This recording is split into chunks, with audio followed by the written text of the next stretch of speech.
আজকে আমি ইংরেজিতে শিয়াল শব্দের অপমৃত্যু ঘটাবো। শুরুতেই আপনারা এখানে দেখতে পাচ্ছেন যে আমি ওইখানে লিখেছি TIAL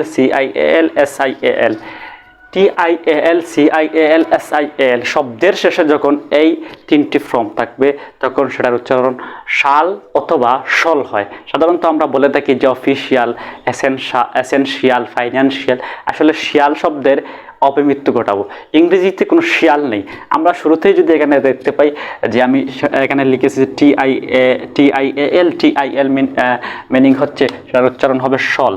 শল শব্দের শেষে যখন TIAL থাকবে তখন সেটা হবে শল। আমি যদি দেখতে পাই এখানে আপনারা দেখতে পাচ্ছেন পটেন, আমরা সাধারণত এটাকে কি বলি পটেনশিয়াল। সাধারণত সঠিক উচ্চারণ অ্যাকর্ডিং টু ব্রিটিশ অ্যাকসেন্ট অনুযায়ী সেটা হবে প্রটেনশাল, অ্যাসেনশাল, রেসিডেন্সিয়াল, ইনিশিয়াল, সিকুয়েন্সিয়াল। তো আমরা জানলাম শব্দের শেষে যখন TIAL থাকবে তখন সেটা উচ্চারণ হবে শল। আমরা যদি এইখানটাতে দেখি একটু SIL থাকলে শব্দের শেষে যখন SIAL থাকবে তখন সেটাও হবে শল। শুরুতেই আমরা যদি একটু দেখি ফাইন্যান্সিয়াল, আমরা সেটাকে বলি ফাইন্যান্সিয়াল। তারপরে কি বলতে পারি ক্রুশিয়াল বলি, আসলে সেটার উচ্চারণ কি হবে ক্রুশাল, তারপরে কি আছে beneficial, social, according to British সেটার সঠিক উচ্চারণ হবে সোশ্যাল।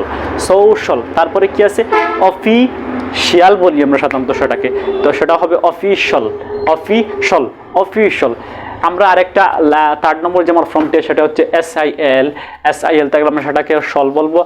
সাধারণত সেটা কি আছে আমরা শিয়াল বলি, সাধারণত সেটা শিয়াল হবে না, কন্ট্রোভার্সাল।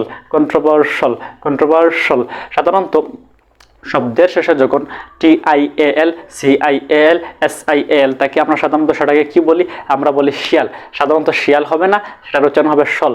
তো আশা করা যায় এই ট্রিকগুলো আপনাদের কাজে লাগবে। তো আপনিও চলুন শুরু করেন এভাবে শুদ্ধ করে ইংরেজি বলা। শব্দের শেষে যখন TIL থাকবে তখন সেটা হবে শল।